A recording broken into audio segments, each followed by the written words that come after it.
Rajendra UP 46 को लाइक करके और सब्सक्राइब करके नोटिफिकेशन ऑन कीजिए।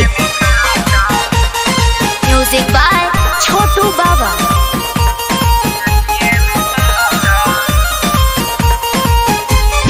दिन में न घरे रहे रतिये में आवे, खाना ये पीना ये को तनको न भावे।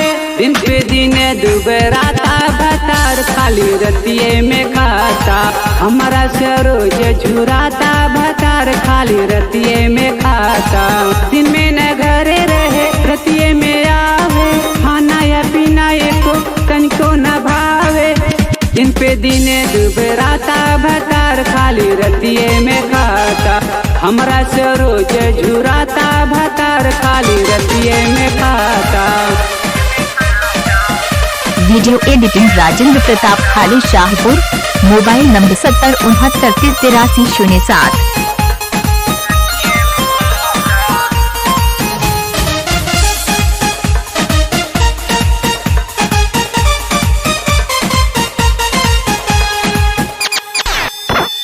दहिया सुखात भैले बुढ़वन के जैसे, माने न बात हमें समझाई कैसे।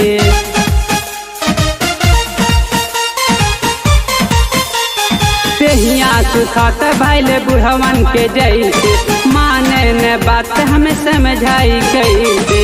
लगत रख ले बावे सौतीन भतार हो, हमके घुमावे नाही शहर बाजार हो।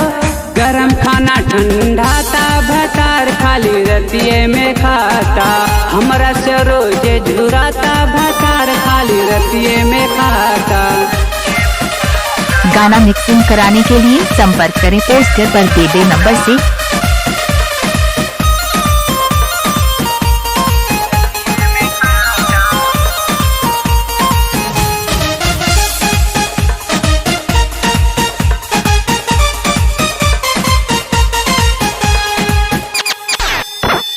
निक नाही लागेल पीवा के घरे, मन कर जाके रही नहीं हरे। डीजे खाली शाहपुर। निक नाही लागेल पीवा के घरे, मन कर जाके रही नहीं हरे। राइटर सतीश को ना भावेला चलिया, देवरा राजेंद्र के ना पूछे लहलिया। चढ़ल जवानी बसियाता भतार खाली रतिये में खाता, हमरा सरोज झुराता भतार खाली रतिये में खाता।